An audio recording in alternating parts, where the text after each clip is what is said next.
सहनाववतु सहनौ भुनक्तु सह वीर्यं करवावहै तेजस्विनावधीतमस्तु मा विद्विषावहै। ओम शांति शांति शांति। वैदिक जीवन पद्धति की इस कक्षा में आप सबका पुनः हार्दिक स्वागत है, अभिनंदन है। निरंतर हम ऋग्वेद का स्वाध्याय बढ़ाते जा रहे हैं, नित्य नए मंत्र का स्वाध्याय करते हैं, नई नई ज्ञान की जो विधियां हैं, नए नए मोती हम रोज पाते हैं।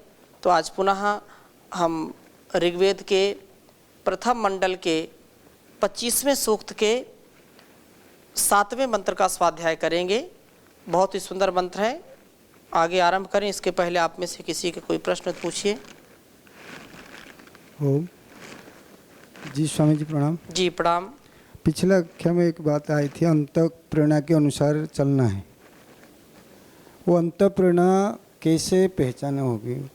अपने अंदर तो मन है, बुद्धि है, इंद्रिया है, आत्मा है, परमात्मा है, सब कुछ अंदर है जी। तो ये किसकी प्रेरणा, अंतःप्रेरणा में जो आता है, ये किसका है, कैसे पहचाने? इसका क्या पहचान है, निशान क्या है? बहुत सुंदर प्रश्न है और ये कठिन भी है और सरल भी है कि हम कैसे इसको जाने कि ये अंतःप्रेरणा है कि ये मन की मनमानी वाला प्रश्न है या मनमानी करने की बात कह रहे हैं जो प्रेरणा आ रही है। अब कोई किसी को जो है मन में किसी के प्रति क्रोध आ रहा है और ये बोले कि मेरी मन ये अंतःकरण की प्रेरणा है कि इसको 2-4 तमाचे लगाएं। फिर मन में आता है कि नहीं, आज तो सो लेना चाहिए खूब, ये बोलते हैं कि ये तो अंतःप्रेरणा है कि थोड़ा सा और सोने दीजिए। फिर ये कह रहे हैं कि मेरी अंतःप्रेरणा कहती है कि मैं जो है ना बहुत धनवान आदमी बन जाऊं। अंतःप्रेरणा कहती है कि मैं बहुत बड़ा अफसर बन जाऊं। ये अलग अलग दृष्टियां होती हैं। तो मन और आत्मा इसमें कैसे भेद करें? तो इसके लिए महर्षि दयानंद जी कहते हैं कि सबका आत्मा सत्य असत्य का जानने वाला है। सब समझते हैं कि क्या करना क्या नहीं करना, फिर भी हठ, दुराग्रह और स्वार्थ के वशीभूत होकर के लोग उसकी जो प्रेरणा है उसको नहीं मानते हैं। तो आशा ये हुआ कि जहाँ पर स्वार्थ की भावना आ जाए, जहाँ पर संकुचित विचारधारा आ जाए, जहाँ पर केवल अपनी ही बात आ जाए, अपने इंद्रियों के सुख की बात आ जाए, अपने पद प्रतिष्ठा की बात आ जाए, केवल अपने लिए स्वार्थ परक जो विचारधारा आ जाती है, तो वहाँ पर मन की बात हमको समझनी चाहिए। लेकिन जहाँ पर विशालता की बात आ जाए, जहाँ पर व्यष्टि से समष्टि के कल्याण की बात आ जाए, जहाँ पर मैं अपने लिए कम और संसार के लिए ज़्यादा चाहूँ, तो वह अंतःकरण अर्थात आत्मा की हमको आवाज़ सुननी चाहिए, उसको समझना चाहिए कि हमारा, क्योंकि समाज से, राष्ट्र से, समष्टि से हमारा जीवन चलता है और यदि उसमें हम कल्याण की भावना रखेंगे तो वहाँ मेरी भी कल्याण की भावना छिपी है। लेकिन जब केवल अपनी बात आ जाए, केवल अपने निज की बात आ जाए, तो वहाँ पर ये हमारी इंद्रियों की सुख की बात आ जाए, तो समझ लेना चाहिए कि ये मन की मनमानी है। वहाँ पर हमको बहुत लोग ऐसा करते हैं कि मन, अब अंतःप्रेरणा कहती है कि अब पढ़ाई लिखाई छोड़ करके अब केवल ध्यान करना चाहिए। ये विद्यार्थी काल में ये कदापि उचित नहीं है। लेकिन सूत्र याद करने पड़ते हैं, श्लोक याद करने पड़ते हैं, मंत्र याद करने पड़ते हैं, तो उससे बचने के कारण ये कहते हैं कि अब तो पर्वत पर जाकर के ध्यान करना चाहिए, ईश्वर का साक्षात्कार करना चाहिए। ये अपवाद में हो सकता है कोई ऐसा बहुत बिरला व्यक्ति हो कि वो समाधिस्थ हो जाए, समाधि की प्राप्ति करे, परंतु ऋषि मुनियों ने और वेद शास्त्रों ने जो कहा है कि सबसे पहले आयुष्य में जो अर्जन करने की बात है वो विद्या है। विद्या को छोड़ करके कोई अन्य कार्य करने लगे विद्यार्थी जीवन में और बोले कि नहीं ये तो जो है मेरी अंतः प्रेरणा कह रही है, तो ये उचित नहीं होगा। यथाकाल में यदि देश काल परिस्थितियाँ ऐसी उपस्थित हो जाएं तो वहाँ पर भी अपने जीवन का जो हम आत्मसमर्पण करते हैं, आत्मनिछावर करते हैं राष्ट्र के लिए, समाज के लिए, वो बात अलग है कि आपातकाल में अपने को निछावर कर दिया और उस समय पढ़ाई नहीं कर पाए। लेकिन यदि आध्यात्म जीवन जीना है हमको, या हमको अपने जीवन को ऊपर उठाना है और समाज को भी ऊपर उठाना है, तो इसके लिए आवश्यक है कि हम अपने जीवन को बहुत तपस्वी बन करके, बहुत तप करके अपने जीवन को जिएं। तो अंतःकरण की प्रेरणा और मन की जो मनमानी है उसमें हमको भेद समझना चाहिए। मन संकुचित है, संकुचित विचारधारा वाला है, स्वार्थ परक हो सकता है, लेकिन आत्म कल्याण की जो भावना है, आत्म प्रेरणा जो है वो समष्टि के लिए होती है, व्यष्टि से समष्टि, क्योंकि समष्टि में ही व्यष्टि है, समाज में ही व्यक्ति है। तो दोनों का उत्थान हमको साथ साथ करना है, उसमें विवेक पूर्वक, ज्ञान पूर्वक हमको समझना चाहिए। ठीक है। और बहुत ही सुंदर वेद मंत्र जो परमात्मा की विशेष उपस्थिति का संकेत कर रहा है। जहाँ पर उपस्थिति परमात्मा की होती है, वो चाहे कहीं भी हो, आसमान में, चाहे अंतरिक्ष में, कहीं भी हो, आकाश में सबसे ऊंचे स्थान पर हो या सागर की गहराई में हो, चाहे पक्षी के रूप में हो, पशु के रूप में हो, चाहे धरती के अंदर हो, चाहे धरती के बाहर हो, वह परमात्मा सबको जानता है, सब के मन की जानता है, उससे कोई बच नहीं सकता है। तो अंतरिक्ष व समुद्र में भी उस परमात्मा की उपस्थिति है। इस वेद मंत्र से हम परमात्मा का जो सर्वज्ञ का स्वभाव है, सर्वज्ञ और सर्वव्यापक का स्वभाव है, उसके संदर्भ में दिया है। तो बहुत सुंदर मंत्र है, मैं इसको लिखता हूँ।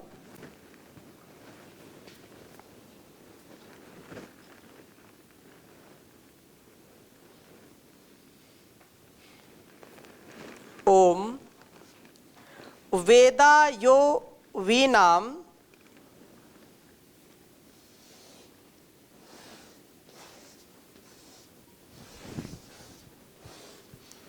वेदा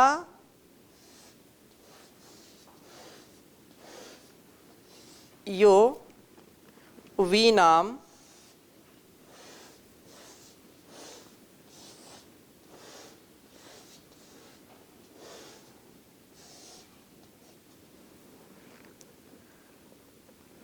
पदम अंतरिक्षेण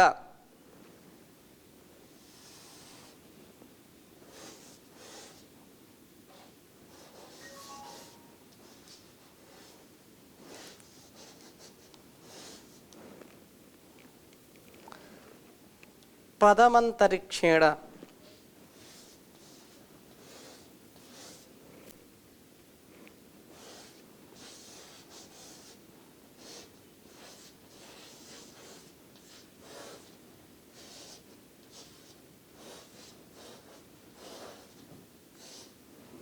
पदमंतरिक्षेण पतताम।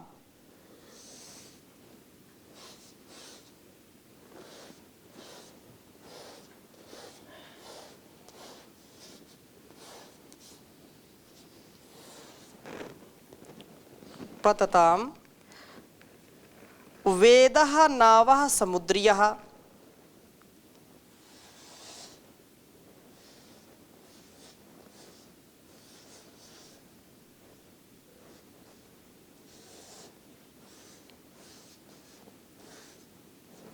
वेद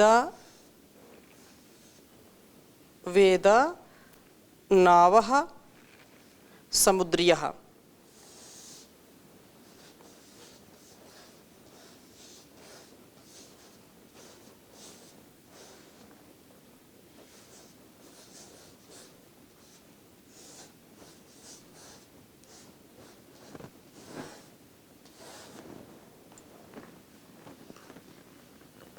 उच्चारण करेंगे। ओम वेदायो वीणाम पदम अंतरिक्षेण पतताम।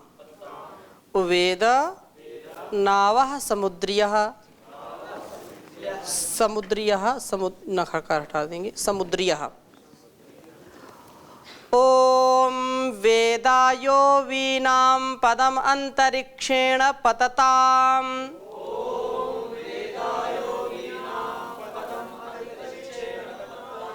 वेदनावः समुद्रियः। ओम वेदायो वीणाम पदमंतरिक्षेण पतताम।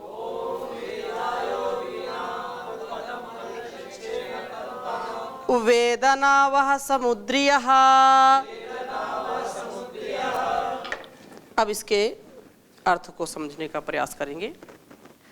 कहा कि जो प्रभु की ओर चलते हैं, अर्थात प्रभु की सन्निधि की प्राप्ति करना चाहते हैं, समर्पण की भावना जिनके अंदर है, यह जो कि अंतरिक्षेण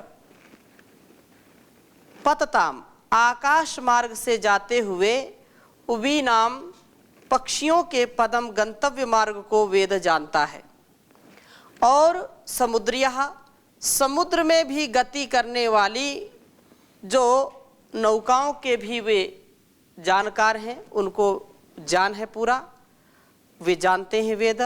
स्थल की बातों का कहना ही क्या, वे वरुण, स्थल, जल, नभ सब में व्याप्त हैं।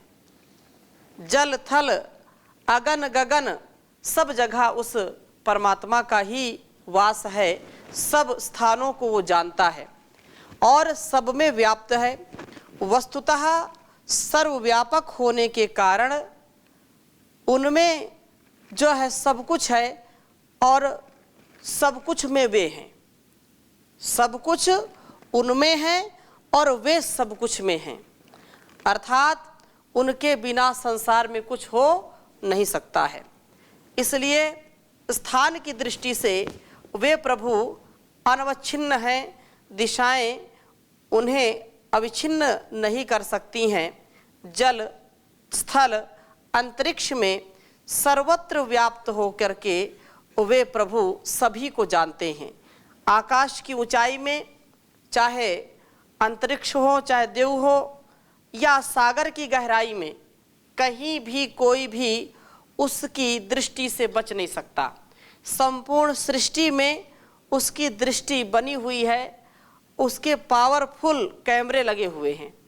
ऐसे तो जैसे लोक में लोग बोलते हैं, सावधान आप कैमरे की निगरानी में है या कैमरे की गिरफ्त में है, ऐसा लिख करके रखते हैं, तो लोग चौकन्ने हो जाते हैं। अच्छा, यहाँ सावधान रहना है, कोई भी वस्तु छूनी नहीं है, किसी भी प्रकार की कुचेष्टा नहीं करनी। क्यों? क्योंकि चारों ओर कैमरे लगे हुए हैं।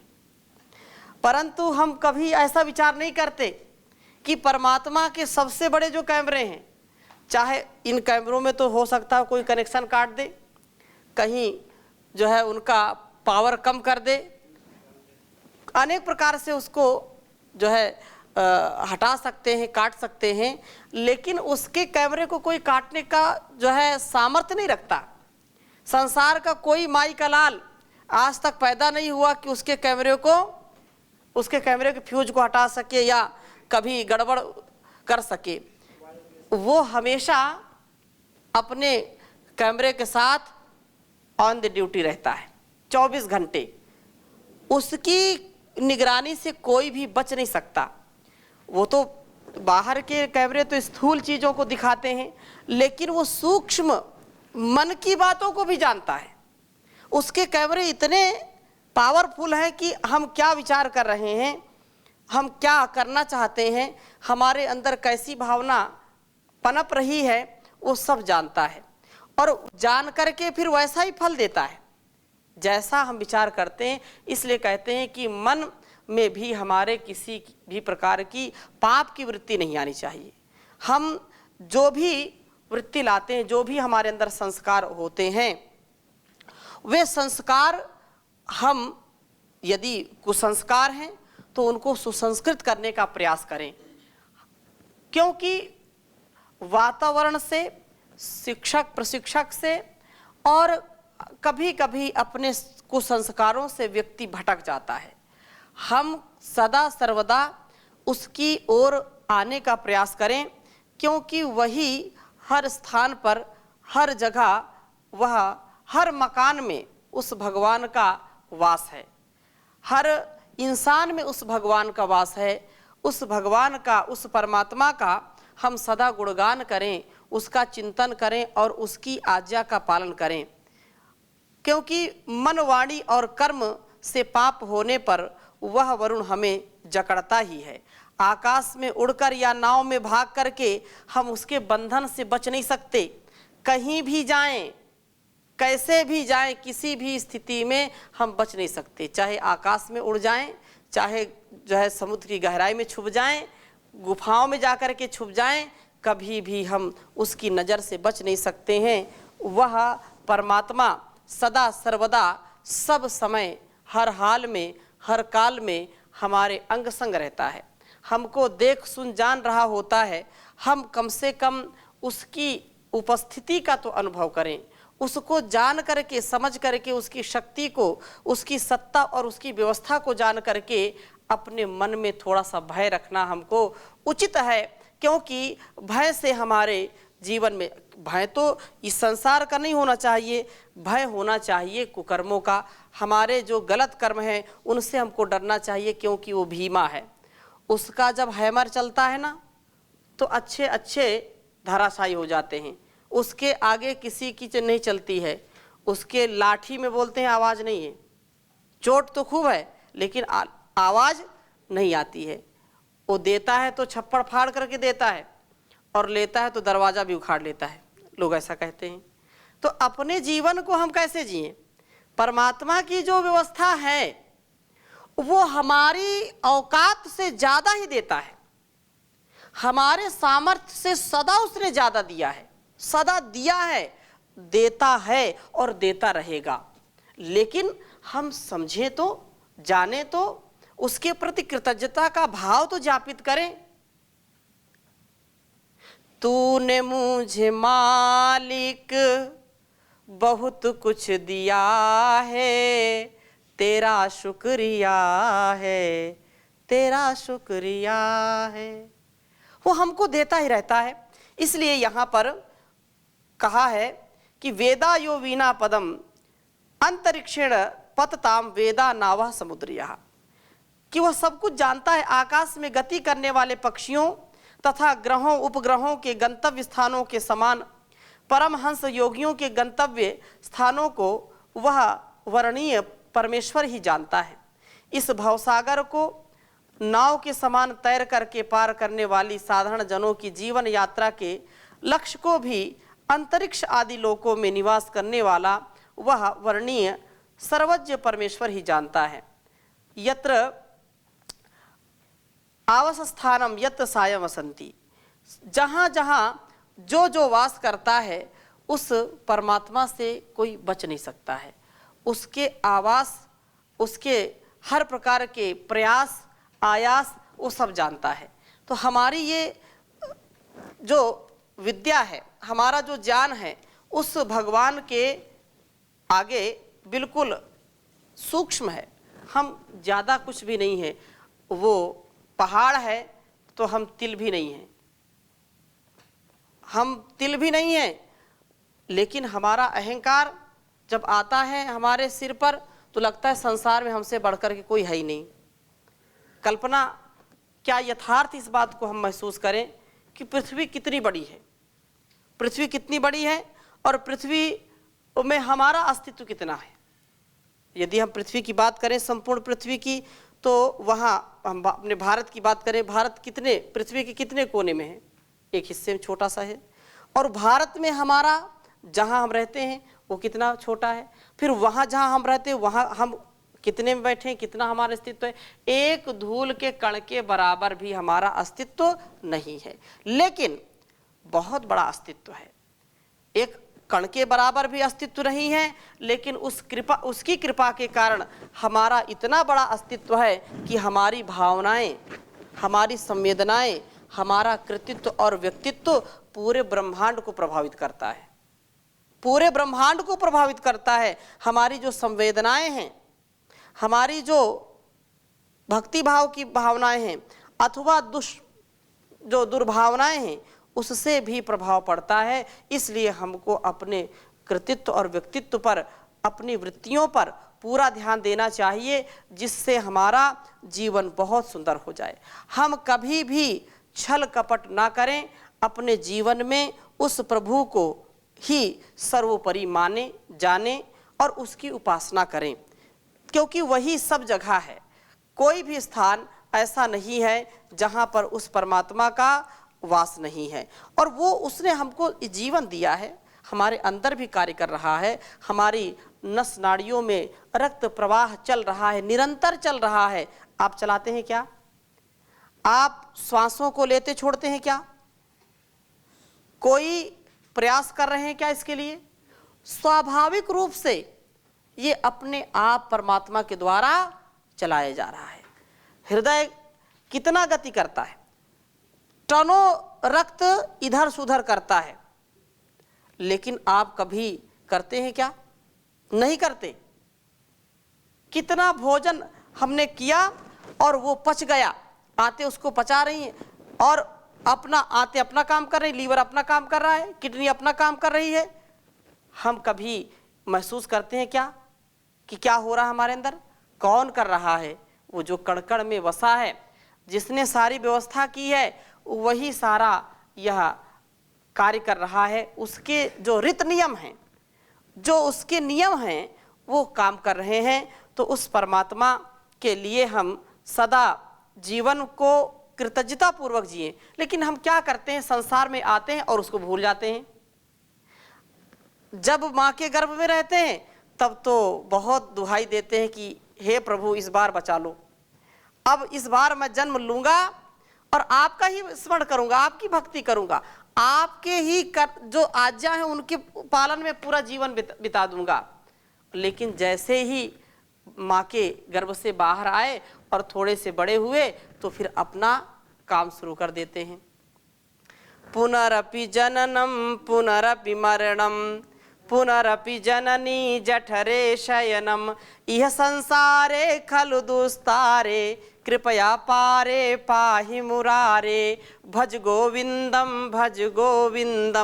गोविंदम भज मूढ़ मते। ये जो स्थिति है ना, जब मलमूत्र के जो है हम पिंड में होते हैं तो वहाँ बड़ी स्थिति खराब होती है और बार बार दुहाई देते हैं कि इस बार बस, अब इस बार मैं आया हूँ, संसार में दोबारा नहीं आना चाहता। अब जो पुनरपि जननम पुनरपि मरणम, बार बार जन्म लेना, बार बार मरना, और पुनरपि जननी जठरे शयनम, माँ के गर्भ में उल्टा लटकना, शयन करना, कितना कठिन काम है। और ऐसा हम सोचते हैं, विचार करते हैं कि इस बार तो मुक्ति हमको पानी है, सारे काम एक तरफ, हम मुक्त जीवन जिएंगे, निष्काम जीवन जिएंगे, वेद अनुकूल आचरण करेंगे, जैसा परमात्मा का आदेश निर्देश वैसा ही करेंगे और कुछ नहीं करेंगे। और आकर के बिल्कुल भूल जाते हैं।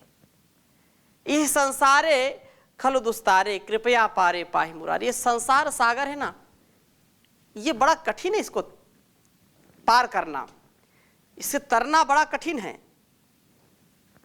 लेकिन जब आते हैं तो चकाचौंध में फंस जाते हैं।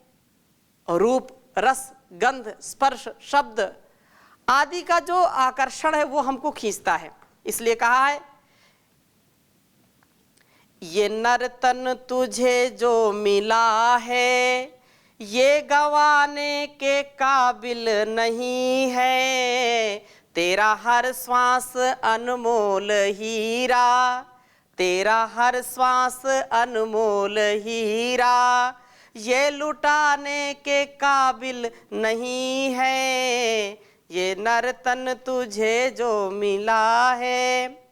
पशु जीते जी सेवा कमाए, मरने के बाद काम वो आए, पर तेरा जिस्म मर कर किसी के काम आने के काबिल नहीं है। तेरा हर श्वास अनमोल हीरा जो लुटाने के काबिल नहीं है। तू कुकर्मों में लट्टू है ऐसा, खर्च करता उसी पर है पैसा। मिले वे मोल अनमोल सत्संग, उसमें जाने के काबिल नहीं है। तेरा हर श्वास अनमोल हीरा जो लुटाने के काबिल नहीं है, जो लुटाने के काबिल नहीं है। अब न समझा तो रोना पड़ेगा, नरक में गर्क होना पड़ेगा। तेरा होगा बुरा हाल ऐसा, तेरा होगा बुरा हाल ऐसा जो बताने के काबिल नहीं है। तेरा नर्तन जो तुझको मिला है ये गवाने के काबिल नहीं है। तेरा हर श्वास अनमोल हीरा जो लुटाने के काबिल नहीं है, जो लुटाने के काबिल नहीं है। तो आज की कक्षा को यहीं पर विराम देते हैं, शेष चर्चा अगली कक्षा में करेंगे। ओम शांति शांति शांति।